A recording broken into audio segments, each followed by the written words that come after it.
first in a... Hang on.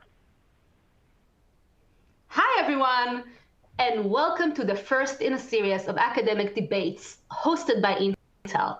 We at Intel really value the collaboration and relationship with the academic community, and we wanted to create a platform to host these kind of conversations and debates looking at the trends in hardware security.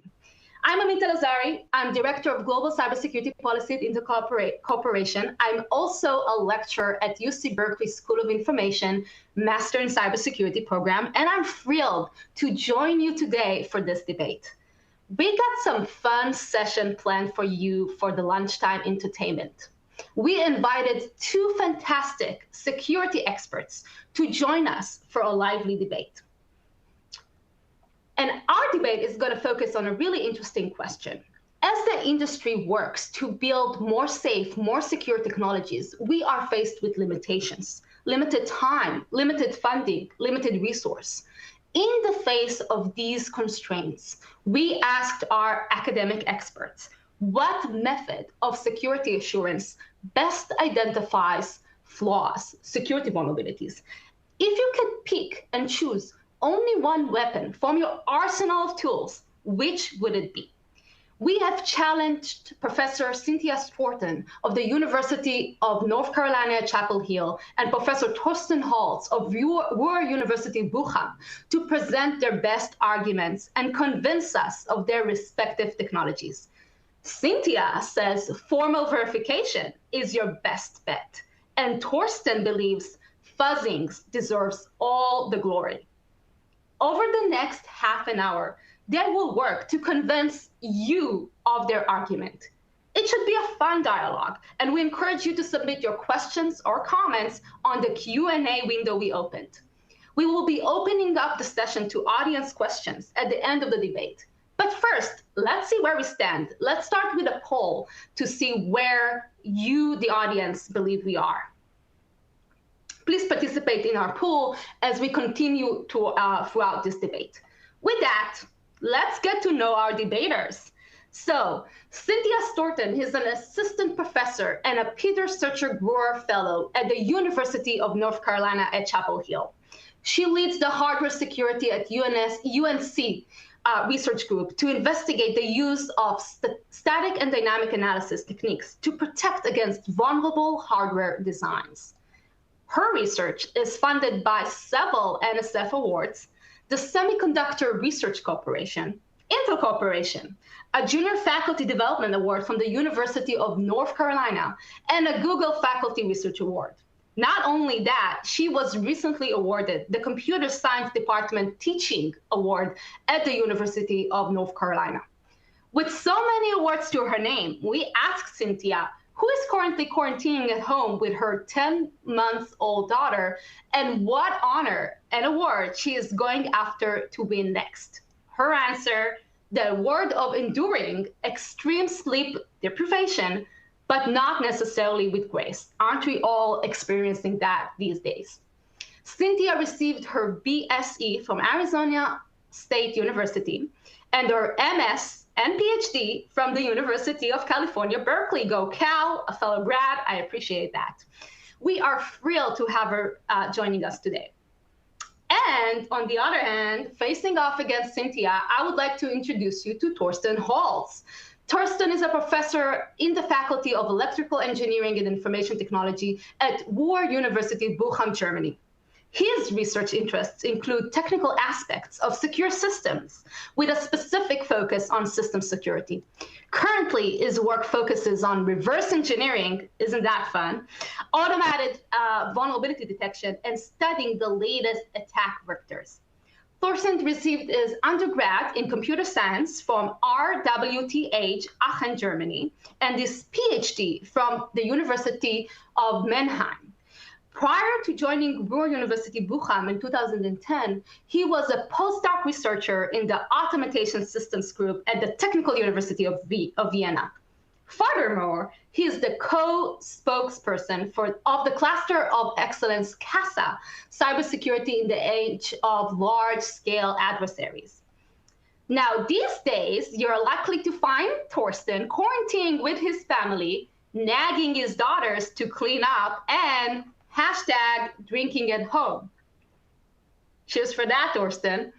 Thank you both so much for your participation. We are really excited for this debate. We are welcoming our audience participations and questions. And without further ado, I will turn the floor over to Cynthia for opening arguments. Thank you, Amit. So the question we are considering here is, if your security validation can be done using only fuzzing or only formal verification methods, which do you choose? And I will argue in favor of formal verification. To be clear, I'm not arguing that fuzzing has no role to play or cannot be a valuable contributor to your security validation effort. Merely that if you have to choose one, formal verification is the better choice. Okay, so let me begin by defining some terms. First, fuzzing. Fuzzing is a technique of providing random inputs to a system to see if the system will crash or hang. The technique has evolved and matured since those first corrupted inputs over a static modem line in the middle of a storm. And so now they're really very sophisticated methods that are used to choose the inputs wisely to maximize code coverage. But the goal remains the same. You want to find inputs that the system does not handle gracefully and for which the system either crashes or hangs. And some of those inputs will point to vulnerabilities in the design, points where an unexpected input can lead, for example, to the program executing invalid instructions or instructions stored at some unexpected location. Okay, next, let me define formal verification. And here's the thing, formal verification is not a single technique. It's an umbrella term that encompasses a variety of techniques that includes theorem provers, model checking, type systems, and symbolic execution. So at heart, formal verification is a mathematical reasoning about or an exploration of a system. Formal verification methods are not about looking for specific inputs of interest. Rather, they use a mathematical description of the system along with a formal statement of the desired policy or properties. And using logical inference, proof by induction, and SAT solving, they demonstrate that the policy is true of the system or find flaws in the system that violate the property. Okay, and formal verification is powerful. Reasoning mathematically about a system allows one to, for example, prove that an operating system adheres to its specification, that it has no bugs, and provides strong properties of isolation. Or formal verification allows one to develop languages with well-defined semantics and provably correct compilers, so that the behavior of the system can be fully understood. Or you can use formal verification to explore a code base to find instances where bounds are not checked or not checked correctly, and understand exactly the set of inputs and the path through the code that can lead to an array bounds violation. Okay, but when one hears the term formal verification, I think examples like SCL4 are the ones that most immediately come to mind. These are systems employing heavyweight formal verification methods with complete proofs of correctness. These systems demonstrate the power of full formal verification.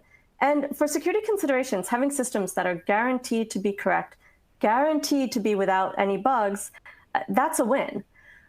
But these kinds of examples are also subject to two of the common criticisms of formal verification. So the first is that there's really a high overhead in setting up your formal verifier. You have to set up a model, develop the properties, improve the properties, and all these things are time consuming. And people will say formal verification is all well and good if your system is small and you need strict security properties of isolation, and you've got all the time and resources in the world. But in the real world, for a practical system, that's just not realistic. I just need something that will find as many bugs as possible, as quickly as possible, and I don't have time for elegant proofs. And the second criticism that is often lodged against formal verification is that the resulting system might be provably correct, but that doesn't mean it's secure. It's bug-free and it adheres to its specification, but there's no guarantee that the specification is correct. So in other words, the verification does not mean validation. So all that work, and you might still have exploitable vulnerabilities in your system. And these are valid criticisms of formal verification, but they miss the real power of using formal verification. So don't forget that formal verification refers to a range of techniques, some of which are heavy duty, but others are more lightweight. A symbolic execution engine can explore native code. Type systems are built into the languages that you use. And what they all have in common is that they involve a mathematically sound comparison of the system to a set of desired security properties. And that is what I see as the real power of formal verification, developing those properties. So in the act of developing the properties that you want for your formal verification, the act of doing that forces the designer to think about the security policy that they desire, developing those properties and analyzing any of the found violations of those properties can help the designer to understand both the behavior of the design more fully and more completely, and also the desired security properties themselves. A counterexample when one is found, if one is found, violates an actual security property. So you already know if a counterexample is found, a violation is found, you know it matters to security because you know it's violating a property that you have laid out as critical to security. If changes are needed, the designer is starting from a point of understanding what is already there, what is true of the system, and where the system has gone wrong. Finally, formal verification can handle properties beyond crashing or hanging, right? Using formal verification, you can state properties that are simple safety properties, but also more complex properties, properties about determinism, about non-interference, properties about speculative non-interference. So for example, instances of Spectre-like attacks would not be found by fuzzing alone, but they can be found by formal verification methods. So the goal of our system, the goal that we want is secure systems. We want our systems to be secure against that inevitable attacker, both today and also going forward in the future. And I think we also want more than that. Given that today, with all the tools at our disposal, the safe bet is still on the attacker. We continue to have 0 days. We continue to find new exploits in our most mature, well-tested code. Attackers continue to find a way in. It's naive to think that any given system is perfectly secure. And certainly, I would never trust a product that told me it could detect and prevent all future attacks. So therefore, we demand more from our security teams. We want them to find all the vulnerabilities they can, yes, but we also want them to be well-placed to react quickly to the next 0 day when it does happen, despite our best efforts. And for that, I want a security team that understands and has the tools to examine not just the system and how it works, although that is the first critical step and formal verification helps with that first step, but also the security ramifications of any given patch, for example, or how components might be reorganized or better composed to strengthen the security of the system overall. And for that, a security team with the tools and experience to harness the analytical power of formal verification gets my vote every time.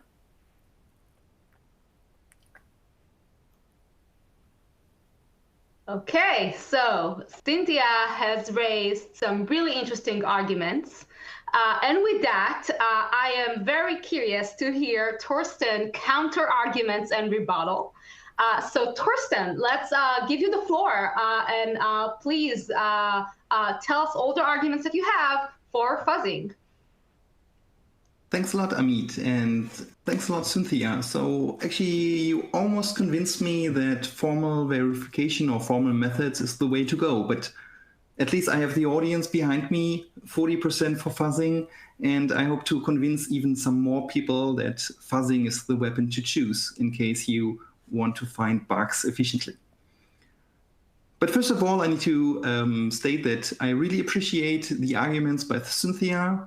I really appreciate formal methods as a computer scientist because it's an elegant way to analyze a given system. So we have a wonderful theory, we have formal proofs, so we have actually a fine line of reasoning why specific properties of a system hold.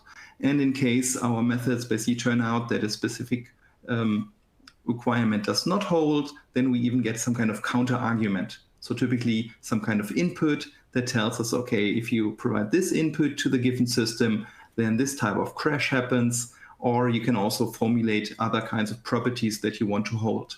For example, let's say you want to analyze a smart contract. You could also formalize this as after the attack has happened, the victim contract has more ether on his contract than before the attack. So you can actually have a nice way to formulate arbitrary kinds of conditions. So it's a wonderful approach.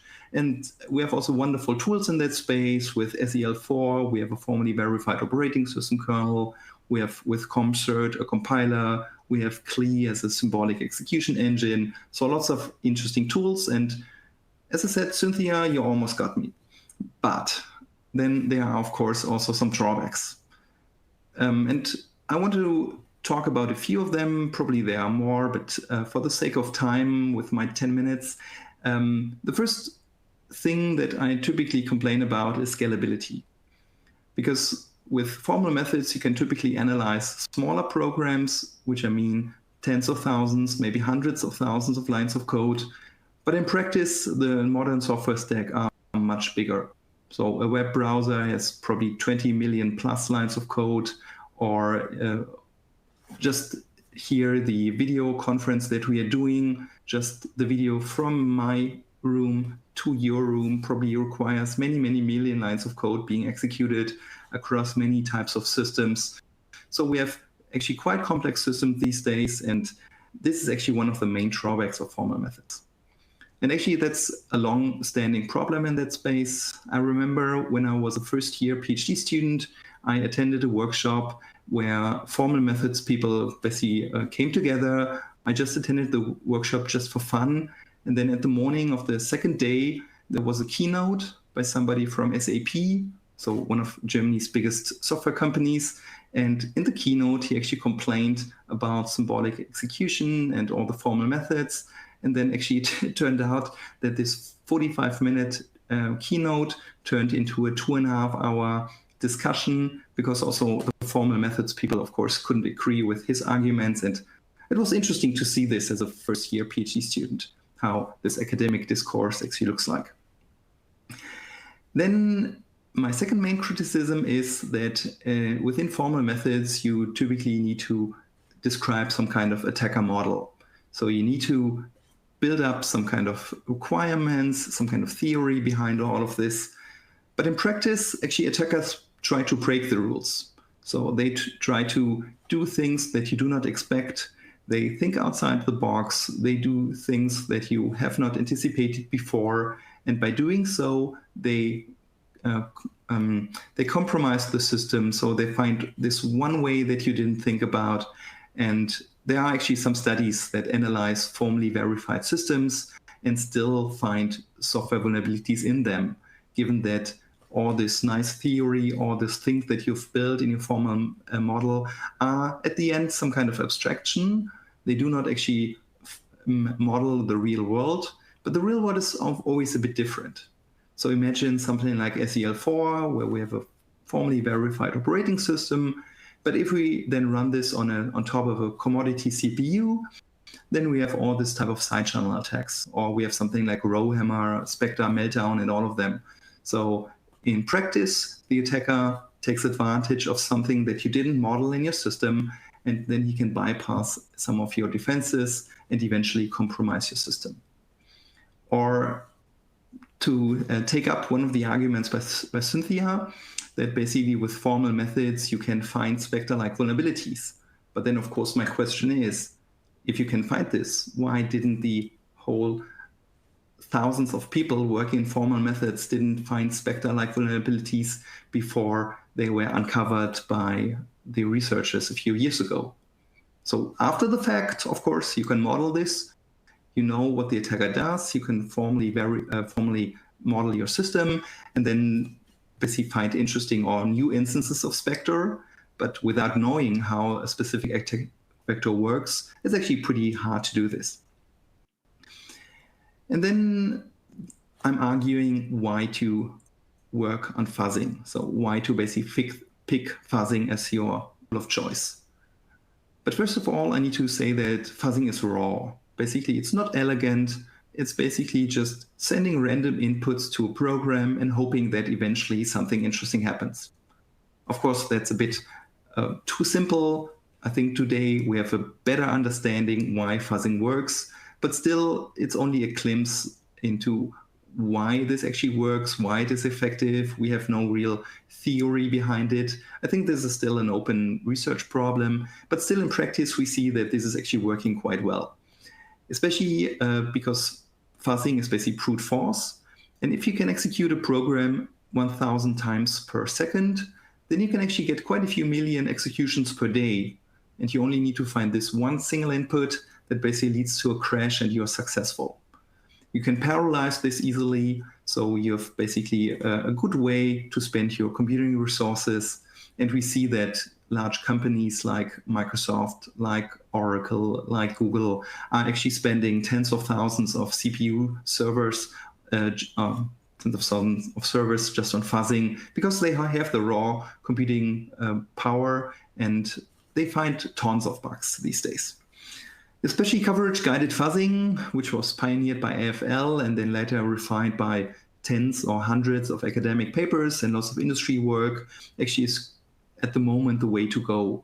So we've seen a lot of innovation in that space recently. We've seen that we have basically many tools available, and we can cover many aspects of the system stack. So we can easily fuzz user space programs, we can perform fuzz testing of operating system kernels, of hypervisors, of embedded systems. So we can basically fuzz different types of systems, and this is done in a more or less generic way, in the sense that once we have a framework, let's say we have an operating system fuzzer or we have a user space fuzzer, we can plug in arbitrary OS kernels or arbitrary user space programs and then just let it run and eventually find the bugs that we care about. We can even perform fuzzing of more complex systems. Just as a teaser, we have a paper at this conference that will be presented on Wednesday, where we show a way to fuzz Super Mario, so a game, and we can actually fuzz a way through the game levels, and Mario will eventually find the princess. So nice demo of us. And Wednesday, you can learn more about this. And we have more and more integration these days. So there are, for example, some startups that enable you to integrate fuzzing into your continuous integration environment, such that during the development, you can already do fuzz testing. We have many startups working on fuzzing, let's say, for example, on embedded systems, or just add it to your tool set. So lots of innovations, both in academic and also in industry. We see the big players picking up this technique. And in the practice, things like syscaller, which is basically an OS kernel fuzzer, found thousands of bugs, or tens of thousands of bugs, even in Linux or Android. And if you compare this to the bugs found by formal method tools, I think you're probably orders of magnitude less. No offense, but I think fuzzing is the way to go these days.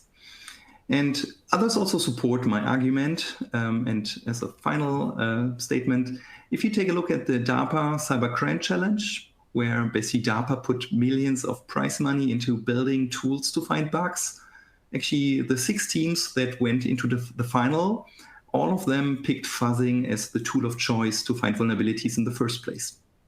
Of course, I need to say that also some integrated fuzzing with formal methods. So at the end, it's not black and white, but it maybe is some kind of combination of both. But all the teams picked fuzzing as one of the building blocks to find actually vulnerabilities in the systems. And with this, I hope you vote for fuzzing when you need to pick a weapon in the future. Thank you so much. So we have heard some interesting arguments from Torsten as well. And, I got to share with you all, as some of you may know, probably most of you don't, my doctoral degree is actually in the law.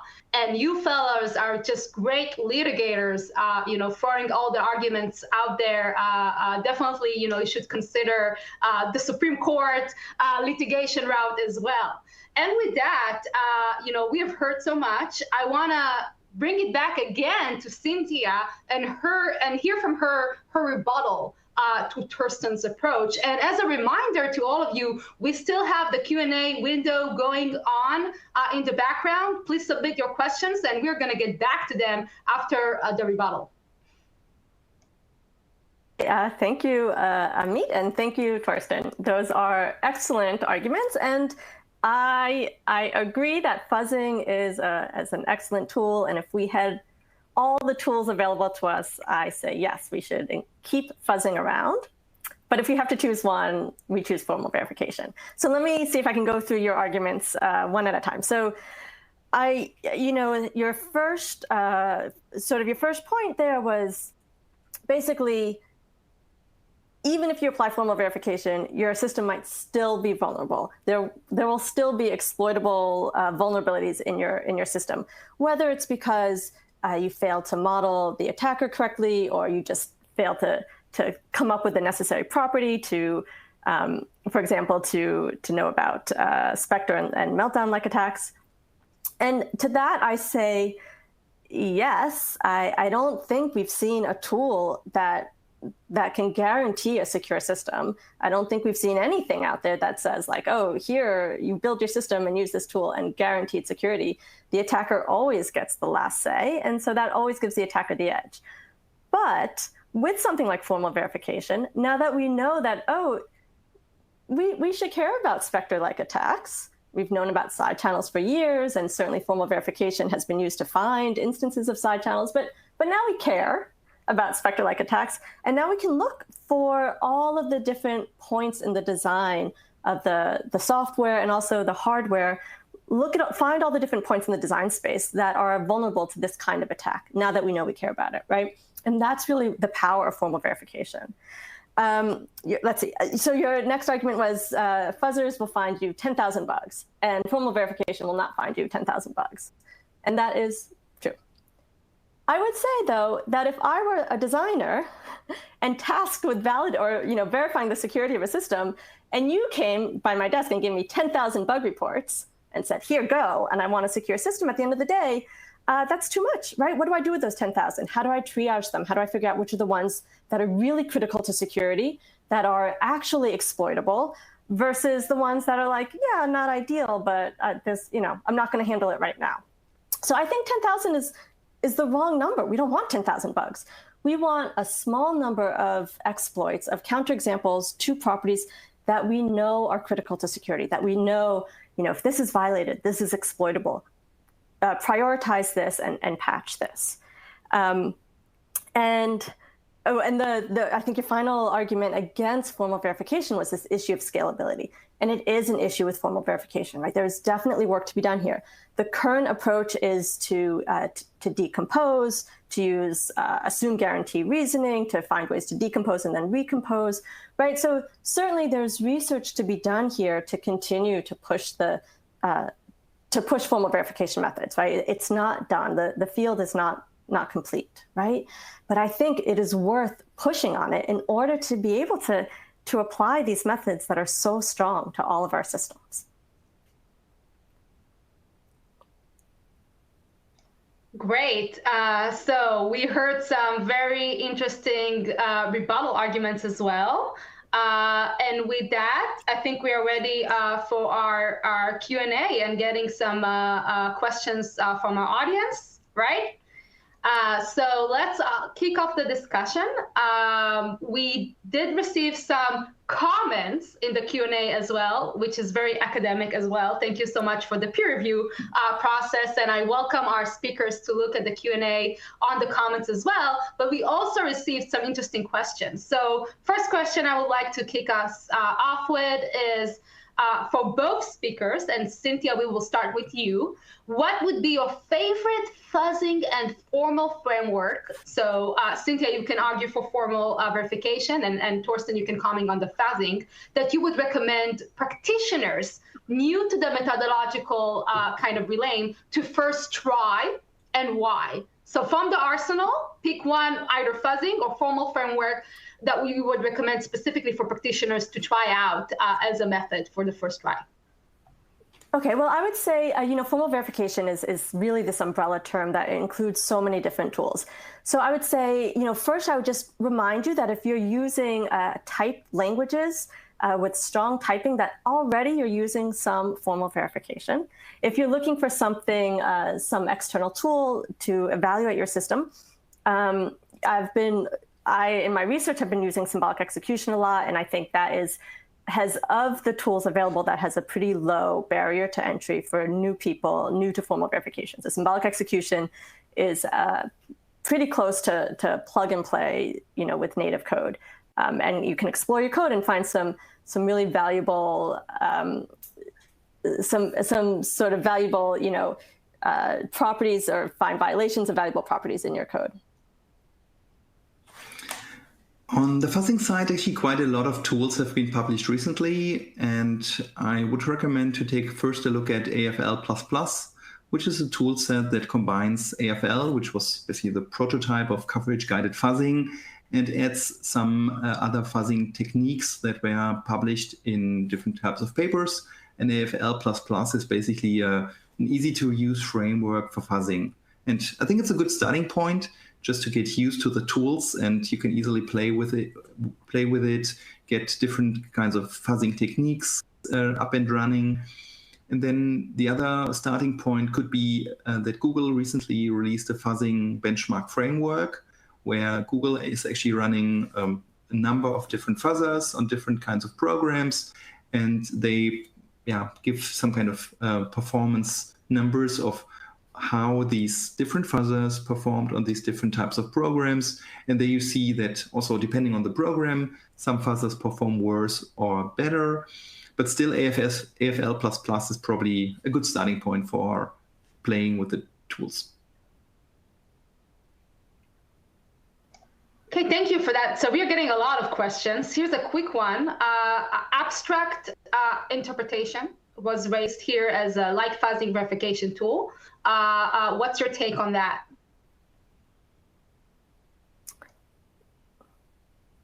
Okay, so this question is just that also you can end up with many thousands of warnings, and it can be overwhelmed by these as well.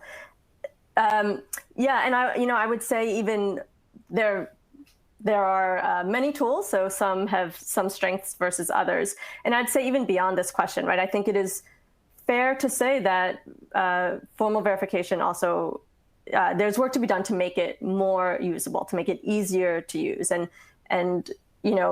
that's both like the input to the tool and also handling the output and reading the output. So there's definitely some more work to be done on this side. More different techniques will give you better and worse results in terms of highly prioritized results.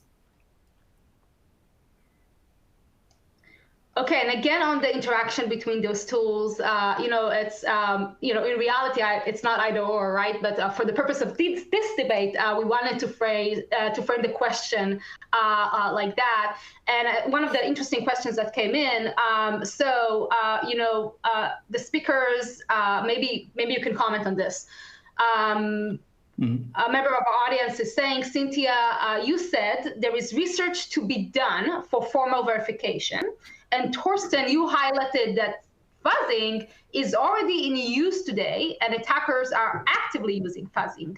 So why would defenders lag behind attackers? So I think this is a question about, the tools that are being used by attackers versus, the methods and tools that are in the arsenal for the defenders. I don't know if you have a comment on that. Yeah, formal verification is also currently in use today. The fact that there's research remains to be done doesn't mean it's not already being used. I would argue there's research that remains to be done with fuzzing as well, right? Formal verification is already in use today.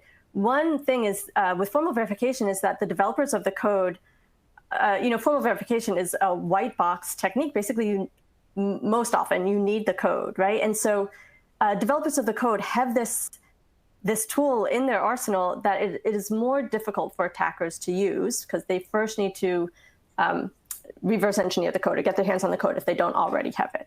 So the fact that attackers are using fuzzing, I would argue one reason maybe is that it's easier to use fuzzing on code for which you don't have the source code, whereas the developers are already using formal verification techniques, and I am sure they will continue to do so, which is why there's a lot of funding for this kind of research. Yeah, I completely support this argument. So formal methods are huge in practice. We wouldn't have a single airplane without, or any type of avionics without formal methods, or in cars or many other types of security critical systems. Actually, formal methods is the way to go. I would see that fuzzing is probably used in practice by attackers more, given that it's really easy to use. So basically, you have your command line tool, just start it against the target that you want to fuzz, let it run, and then hopefully within a few days or a few hours, maybe even, you find the first crashes. Then you need to analyze what's actually happening. And you do not need all the modeling and everything before, but you basically take something out of the box, just let it run, and then hope that eventually it will find something. So ease of use is a bit better for fuzzing compared to formal methods. Thank you so much for your perspective. And here's another interesting question, and I like it because it's about collaborating between the approaches and maybe getting to some kind of mediation in our debate and argument. So the question is, are there tools that combine, formal verification with fuzzing that you can either define, a fuzzer objective in a model logic such as LTL, and the tools generates not just a counterexample, but also an easy to interpreted trace in a formal syntax. So what can you kind of outline for us as kind of future combinations of those these two different approaches? Mm-hmm. Maybe I can start to answer this question because, of course, my arguments were a bit opinionated. This is a debate that's your lunchtime entertainment, and for me, it's 9 or 10 p.m. already. So we try to exchange arguments here.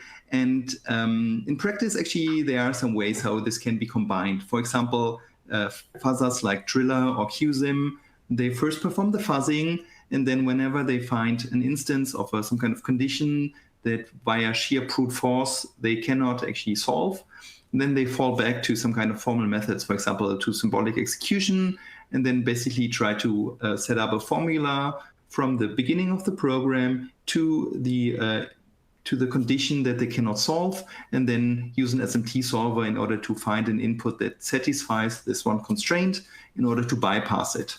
So whenever brute force doesn't help, they try to integrate formal methods in order to help out. And this works actually in practice for many cases. So QSIM has actually a good performance, although, again, scalability to real complex systems is an issue. But still, combining both methods is actually worthwhile, and I think that's also a promising area for future research. And I'll just add to what Torsten said. In hardware verification, there is assertion-based verification where you design the properties that you care about, but then you can use testing basically to find violations of those properties. You can use something like symbolic execution, but also simulation-based testing is used. And for that, you want a good way to generate inputs, and it gets very similar to what's happening with fuzzing, right? So that, again, is this combination of the formally stated properties that you care about. You can add them to your design as assertions, and then, run the system with a lot of inputs, some well-chosen inputs to see if you can violate those properties. So the two work well together. Thank you so much. And there are many questions we didn't get to, but I'm sure our debaters will look at the Q&A window, and they definitely spark some thoughts. With that, each of our speakers, 10 seconds by, your one big takeaway for our audience. Cynthia, go. Formal verification methods help you understand your system. Torsten? And for fuzzing, if you just want to find bugs easily, just pick a fuzzer. And for me, I think, what's really is kind of an underlying arch across this discussion is we value so much this kind of dialogue, this kind of collaboration, and it's clear that the research to tackle future challenges in security is going to continue and be a priority. And I'm very grateful for this platform. I'm very grateful for the debaters today and their time. Thank you so much for our speakers, bringing together all these interesting perspectives to the table and engaging in this debate. And I would like to thank our speakers, our audience, everybody here in IEEE S&P for the platform. Thank you so much, and enjoy the rest of the conference.